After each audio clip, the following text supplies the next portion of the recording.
Hello everyone, myself Ms. Namrata Naik and I'm working as an assistant professor in mathematics at PSRSN College of Arts and Science at Phamagudi, Ponda, Goa. In this session, we are going to discuss some calendar related problems. What are calendar related problems? Suppose I ask you, when was Goa liberated from Portuguese rule? Then what would be your answer? You would tell me that it was on 19th December 1961. Now, what if I ask you what was the day of the week on that day? Would you be able to answer me? That is exactly what we are going to do in this video session. That is, given a day, we are going to find out what was the day of the week on that particular date. To start with, let's look at some of the basic things that we already know. The number of days in a week is 7. The number of weeks in an year is 52. The number of days in an year is 365 if it is not a leap year, and it is 366 if it's a leap year. This all of you know. Then we have number of leap years in a century. What is a century? Century consists of 100 years, and in 100 years we have total 24 years. Leap years. Given an year, how do we know that it is a leap year or non-leap year? If that leap year, that is the year, say suppose if it is 1986, then if 1986 is divisible by 4, then it is a leap year. And if it is not divisible by 4, then it is not a leap year. Divisible by 4 means what? Suppose now here, as we have considered 1986, what I'll do is I'll try to divide 1986. Again, you don't have to divide the first two integers, only you have to divide the last two integers to check if something is divisible by 4 or not. So now here I need to check if 1986 was a leap year or not. Look at 1986. I'll consider the last two digits, that is 86. What I'll do is I'll divide 86 by 4. If I divide 86 by 4, what I get?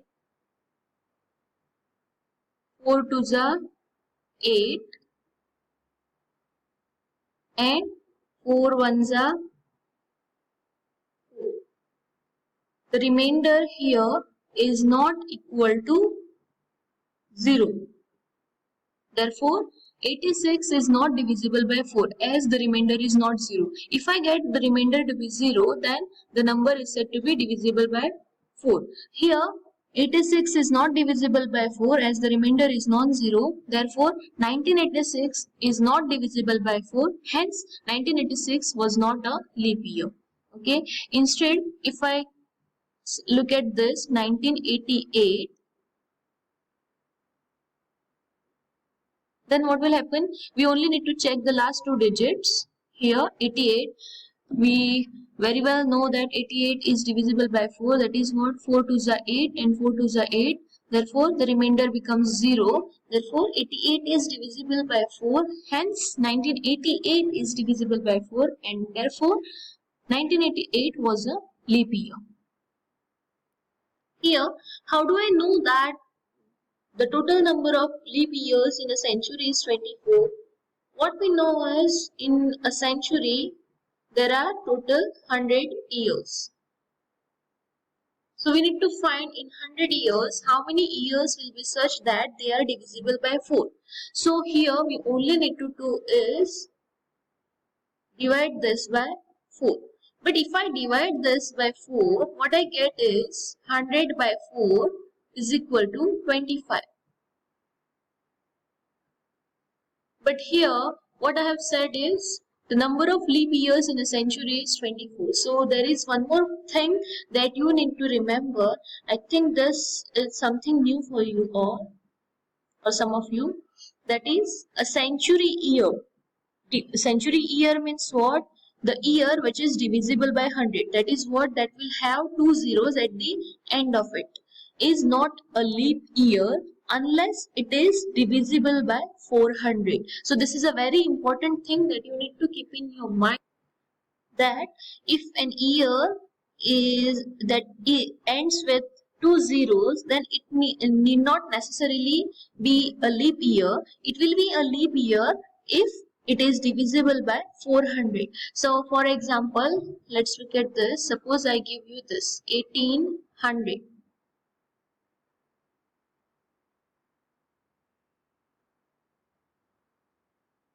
So by this test, an year that is divisible by 4 is a leap year. This is what we said first. So if suppose by this test, what we get here is, if I divide this by 4, this is divisible by 4, I'll get an integer because the last two digits which are zeros, and 0 is divisible by any non-zero number. So here the remainder will also be equal to 0, or this is divisible by 4. Therefore 1800 is divisible by 4.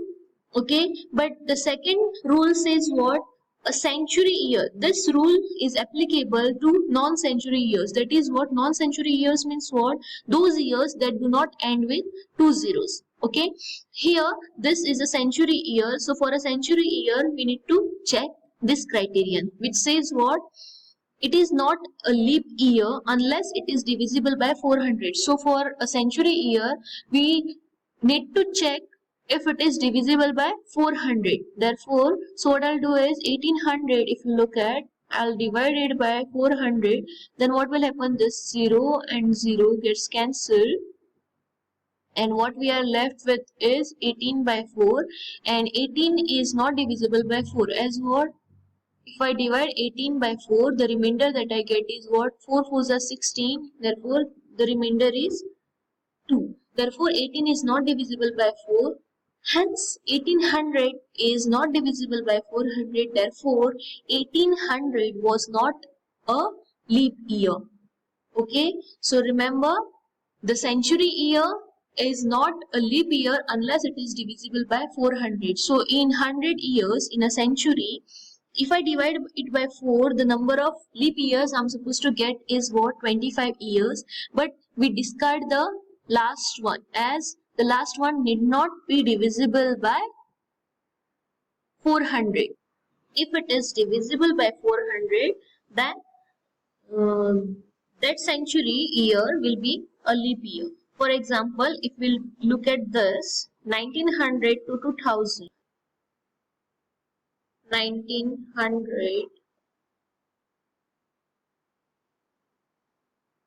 to 2000.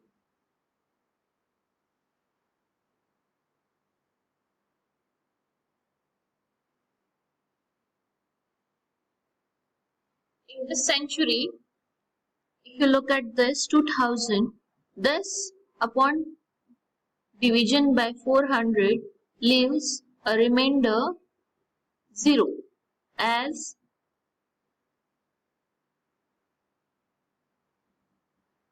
20 by 4 is 5. So what we get, that this 2000 is divisible by 400. Therefore 2000 was a leap year. So in this century, the number of leap years was 25. Okay, and if you consider it 1800 to 1900, then in this century, this 1900 is not divisible by 4 as 400, as this is a century year here, so here 00 is divisible, but 19 is not divisible by 4. Therefore, this 1900 is not divisible by 400. Therefore, this century year is not a leap year. Therefore, in this century, the number of leap years was 24. Similarly, if you consider the previous one, 1700 to 1800, then in that leap year as well, the number of leap years was 24. As 1800, we have seen before that this is not divisible by 400. So not every century year is a leap year. It will be a leap year provided it is divisible by 400. Now let's see how to find the day of the week on a given date. Here I have two methods with me. The first method you will have to remember certain things. Some codes will be given to you. You will have to remember the codes, and a formula will be given. So that you have to remember that formula in order to get the date on that particular date. In the second method, you don't really have to remember anything, just a definition of an odd day and how to find an odd day, and the rest will follow. So here is the first method wherein these codes you will have to remember. The first one, these are very simple. From Sunday to Saturday we have all days, and codes given to them are 0, 1, 2, 3, 4, 5, 6. This is easy to remember. There is nothing to remember in this. Second one, now this is what is really important, and this is what you will have to remember. From January to December, the codes are given as this. Now how to remember this? You can try this if you can remember, or you can find your own method or your own way to remember these codes. What I can tell you is that first 3 is 033, last 3 is 035, then the next from April, May, June it is 614 and 625. So that is what 033, 035, 614, 625. If you can remember by this way, then it is well and good. Otherwise you can find your own way to remember this, but certainly in order to use this method you will have to remember these codes. And the next we have codes for the years, which range from the 1600 to 1699. The code is 6. 1700 to 1799 it is 4, then 2, 0 and 6. Now here if you look at this, here the gap is, now how many years are there here? From 1600 to 1699 there are 100 years. The next one is from 1700 to 1799, again 100, 100, 100, 100. Okay, so you just have to remember the beginning part here. And how does this follow? It starts with 6, subtract 2 you get 4, subtract 2 you get 2, subtract 2 you get 0, again get back to 6 and done. So let's look at the formula that we need to use. So here are the formulae. We have two formulae. The second one is just an exception. The first one says this.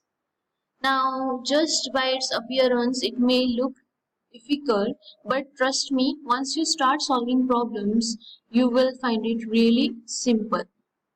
Okay, so the formula says the last two digits of the year plus last two digits of the year divided by 4. It's only the quotient we have to consider. Quotient is something that when you which is obtained when you divide a number by another number,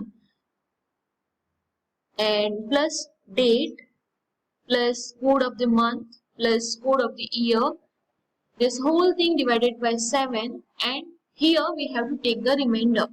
So here the quotient and the remainder we need to know what are those. I'll tell you once we start solving problems. Now this formula is applicable if the year is not a leap year and the month is not January or February. Okay, suppose the year that we are considering here is not a leap year. Okay, then this formula is applicable.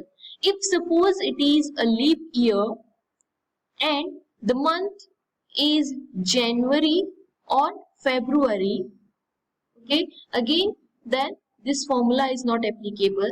But if the year is leap year and the month is neither January or nor February, then again this formula is applicable. Now what if the year is leap year and the month is January or February? Then we have the second formula, which is given by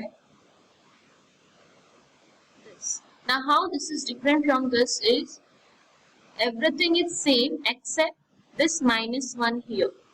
Okay, so if the year is a leap year and the month is either January or February, then this formula is applicable, and otherwise it is this. So let's see some problems on this, how to use this formula. Look at this problem of finding the day of the week on 15th August 1947. So the very first thing that I need to do here is check if 1947 was a leap year. In order to do that, what I need to do is I'll look at the last two digits I'll divide it by 4. If the remainder is 0, then the year is the leap year, and if the remainder is non-zero, then it wasn't a leap year. So here I'll consider the last two digits, which are 47.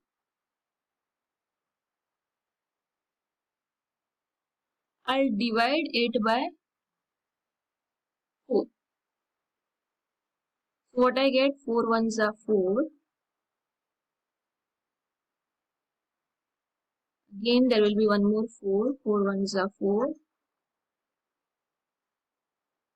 And the remainder I get is 3. So this is the remainder and this is the quotient. So when I divide 47 by 4, the remainder that I get is 3, which is non-zero. Therefore, 1947 wasn't a leap year. So therefore, we make use of the first formula. That is, last two digits of the year plus last two digits of the year by 4. Only the quotient has to be considered. Plus date plus code of the month plus code of the year divided by 7 and take the remainder. So that is equal to what? Last two digits of the year, that is 47. 47 plus last two digits of the year divided by 4. Only the quotient has to be considered. Here, if I divide 47 by 4, the quotient that I obtain is 11. Therefore, that is added to the sum. Then plus, the next is date. Now, what is the date? 15. So that is 15 here. Then we need to write the code of the month and code of the year. The code of the month and the code of the year is, as we have seen in the table, that is here. The code of the month is 2 and the code of the year 1947 lies in this period. The code of the year is 0 and the code of the month is 2. So therefore we get back to our problem. The code of the month is 2 plus the code of the year is 0 and the whole thing has to be divided by 7. Now that is equal to, this sum comes out to be equal to 75 divided by 7. Now if you divide 75 by 7, let me quickly do this. 75 divided by 7. 7 ones are 7. And there is this 0. The remainder that I obtain here is 5. So we are interested in the remainder, as the formula says what? Once you have added all this, divide that sum by 7 and take the remainder. So here when I divide 75 by 7, the remainder that is obtained is 5. Therefore, the remainder is 5. Now 5 is code for which day? We get back to the table. Look at this. 5, the code 5 is given to the Friday. Therefore, it was a Friday on 15th August 1947. So the day of our independence was Friday, 15th August 1947. Look at this problem of finding the day of the week on 28th April 1844. Again, the first step is what? To check whether the given year is a leap year. In order to do that, we only need to look at the last two digits, that is 44 in this case. Now 44 is divisible by 4, as 4 ones are 4, 4 ones are 4, 11 into 4 is 44. Therefore, when you divide 44 by 4, the remainder that we obtain is 0. Therefore, 1844 was a leap year. But what we know, once we know that the given year is a leap year, we need to check if the given month is either January or February. If it is not, then we need to apply the same formula or the first formula. And if the month is either January or February, when it is a leap year, then we need to use the second formula. Here, the month is neither January nor February, but the year is a leap year. Therefore, we use the same formula as in the previous problem. That is this. That is, now on substitution, what we'll get? Last two digits of the year, that is 44. Last two digits of the year divided by 4. The quotient that is obtained is 11. You can check this. 44 divided by 4. You get 11 and the remainder is 0. The quotient is 11. Plus the date, that is 28. Next, code of the month. We need to check the code of the month and the code of the year. Look at this. The code of the month is 6 and the code of the year that is given is 1844, which lies in this period. Therefore, the code of the year is 2. The code of the month is 6. So, let's get back to the problem. So, we get the code of the month is 6. The code of the year is 2. 28 is, date is 28. Now, adding this, what we get is 91 divided by 7. Now divide 91 by 7. We need to find the remainder. So 7 ones are 7. What we get? 21. Then again 7 threes are 21. That is, the remainder we obtained is 0. Therefore, what is the remainder that we get when we divide 91 by 7? The remainder obtained is 0. Therefore, the day was Sunday. Okay, because 0, the code 0 is given to the Sunday, as we can see in this table here. Sunday is 0. Therefore, on 28th April 1844, it was Sunday. Let's look at another problem. That is the problem when if it is a leap year and the month is either January or February. Look at this problem of finding the day of the week on 12th February 1656. The very first step is what? To check if the given year is leap year. Last two digits are 5 and 6. So what we do? We divide 56 by 4. So what do we get? 4 ones are 4. Remains that here is 1. Now 16, 4 fours are 16. So 14 into 4 is 56. The remainder is 0. Therefore 56 is divisible by 4. Therefore 1656 was a leap year. Now once we get the year to be leap year, the next step is to check if the month is either January or February. Here the month that is given is February. So we cannot use the first formula. Instead, we use the second formula, which is given by this. Everything is same as the previous one. There is only this minus 1 here, which was not there in the previous formula. So how this is different from the previous one is there is this minus 1 sign here. So what we have to do is the rest is the same. That is the last two digits of the year, that is 56. Then last two digits of the year divided by 4. The quotient we have to consider. When we divide 56 by 4, the quotient that we get is 14. Plus the date is 12. Plus the code of the month and the code of the year. Let's look at the code of the month and the code of the year. Code of the month is 3, as February is given 3, and the code of the year is 1656, which lies in this period. Therefore the code of the year is 6. Therefore, on substituting this in the given problem, that is this, code of the month and the code of the year.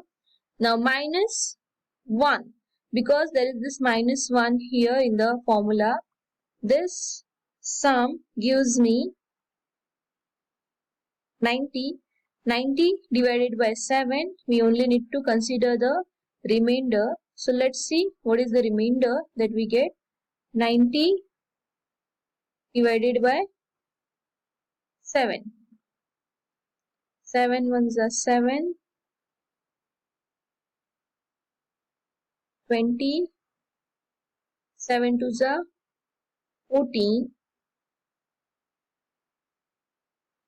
So the remainder is 6. Therefore, it was a Saturday.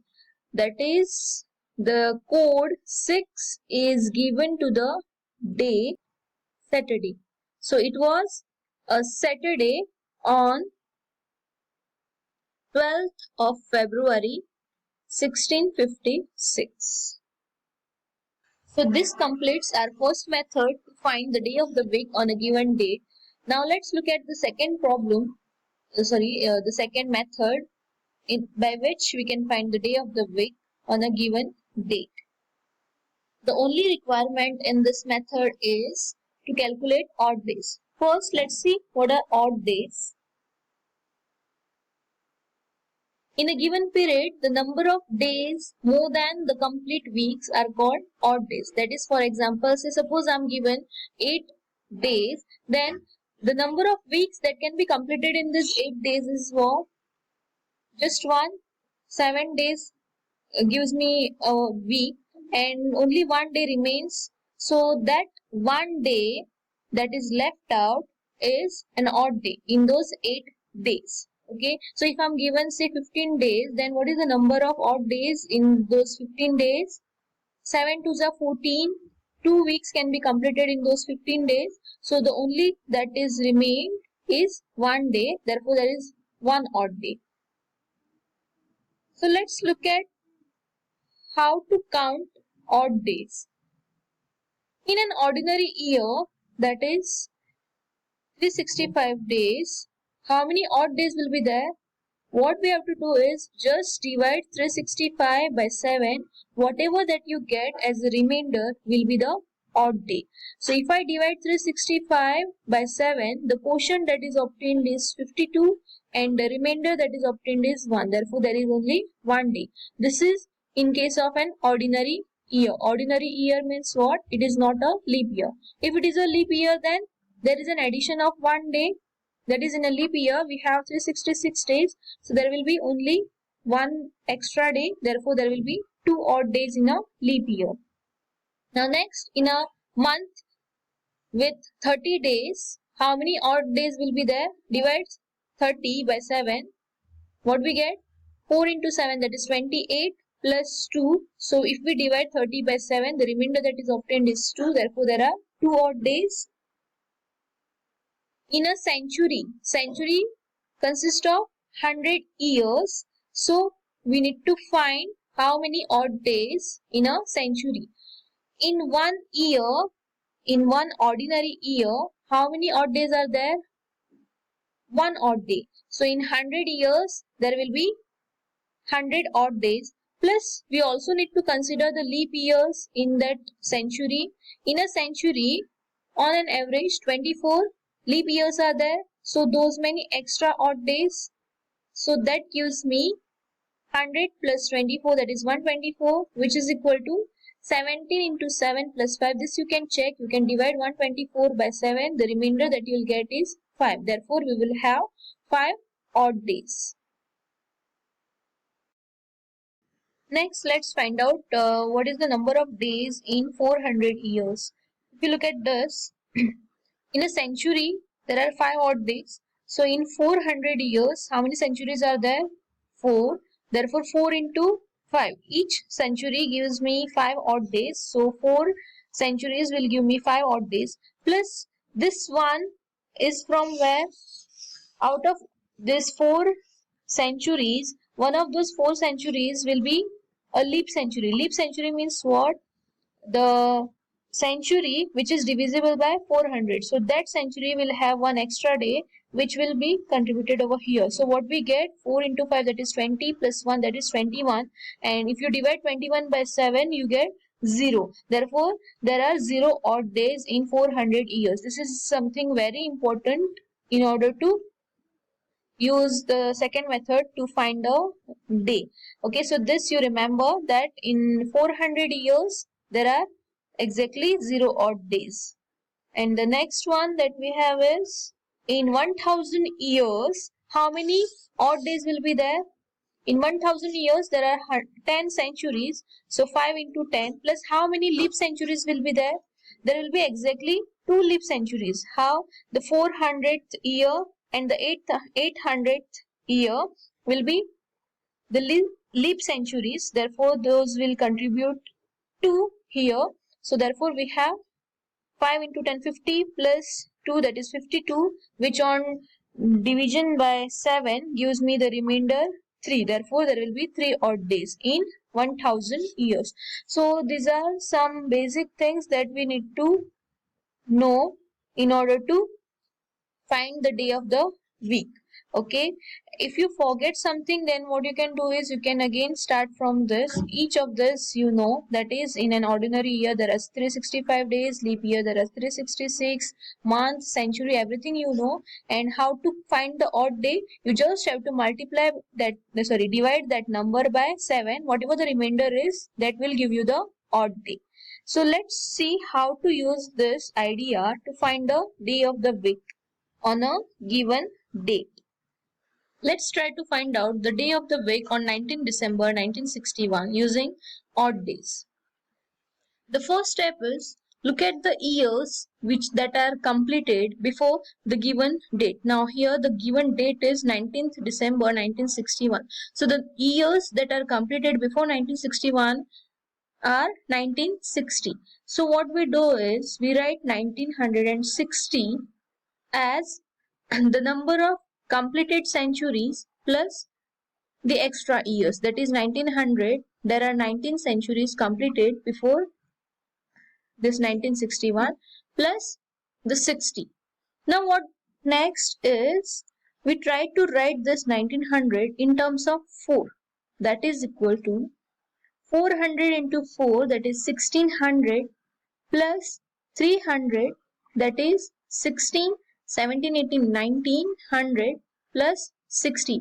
Now why did I write this is, what I know is in 400 years the number of odd days is 0. Therefore, that's why we write the given the centuries, the number of centuries in terms of 400.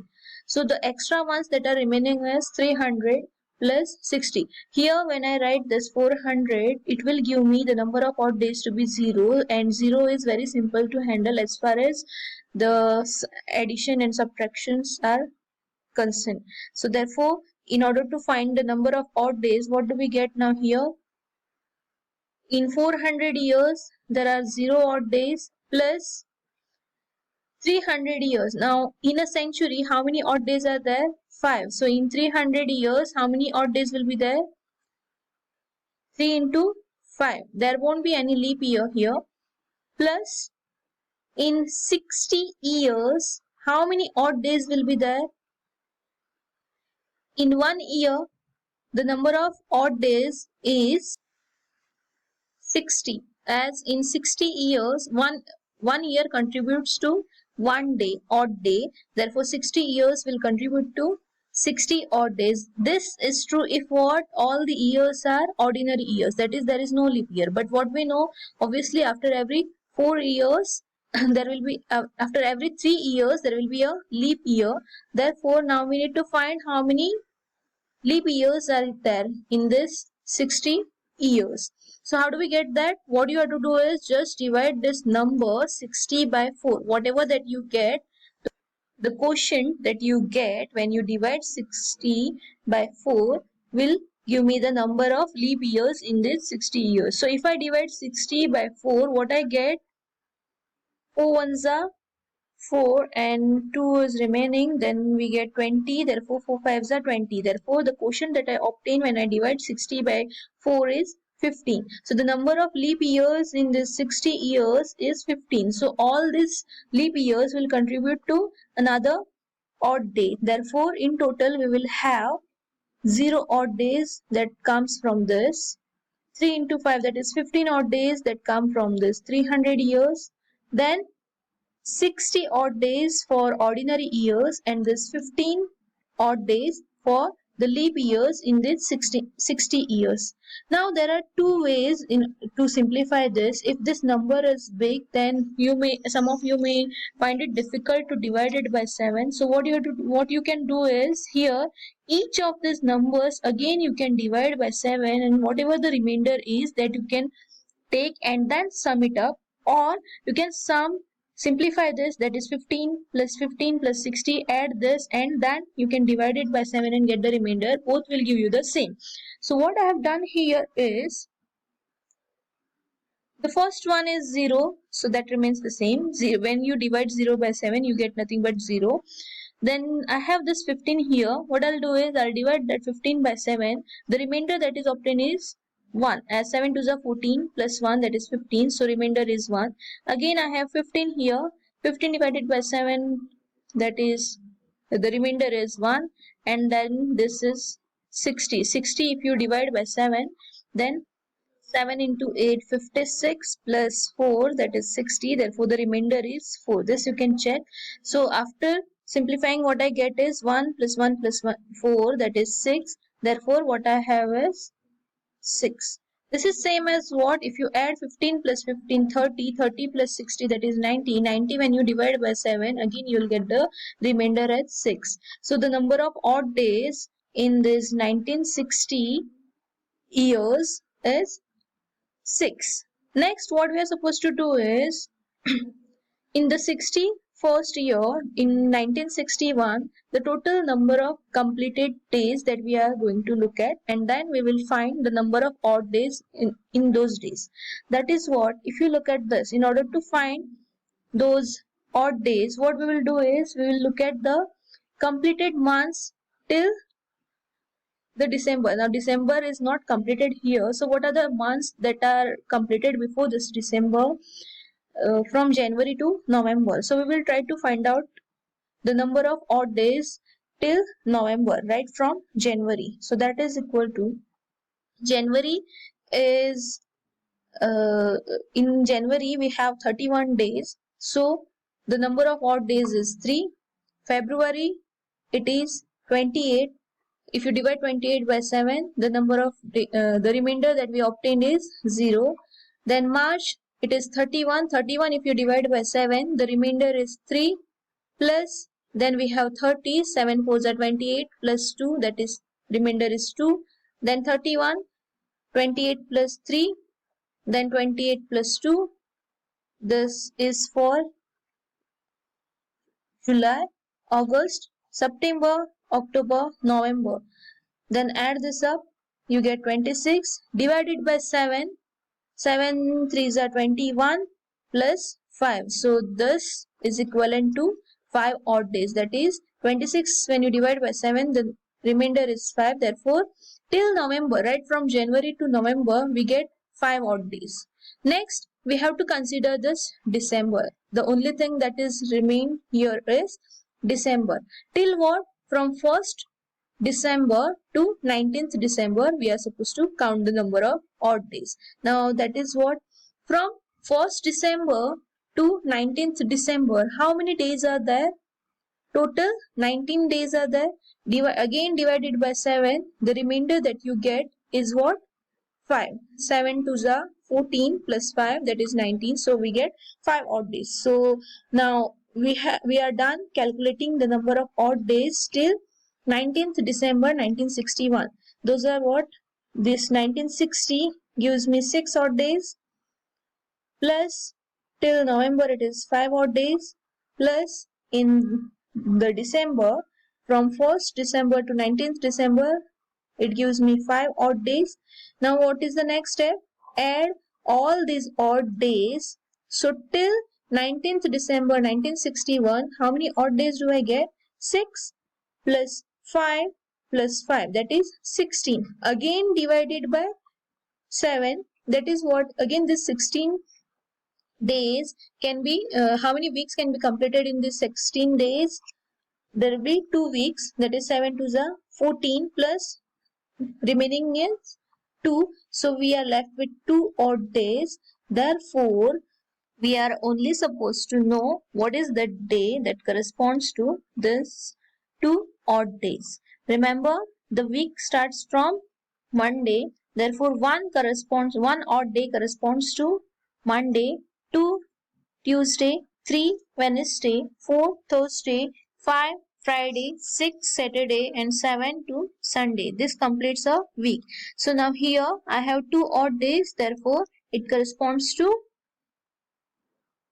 Tuesday. Therefore, the day of our liberation, Goa Liberation Day, was on Tuesday, 19th December 1961. So that's it about this method. So this is how we use the idea of odd days to find the day of the week on a given date. Now there is another application, smaller one. Now all of you must be aware of it. Just let me go to that. Suppose I'm told that today is Friday. What will be the day of the week after 17 days? Then what will be your answer? Now what do we do is, again we have to find the number of odd days from the given number of days. If you look at this 17 divided by 7, find the remainder. If you divide 17 by 7, the remainder that we obtain is 7 to the 14 plus 3. So the remainder is 3. Therefore 3 odd days. So after 17 days, what will be the day? We get 3 odd days. Therefore today is Friday. So the next, what you have to do is go to the next 3 days. Today is Friday, then Saturday, Sunday, and Monday. So after 17 days, it will be a Monday. So this is how the theory of odd days is used to find the day of the week on a given date, or maybe after some given number of days. So that's all about odd days and hence about the calendar. Hope these tricks will help you crack the problems related to calendar. Thank you.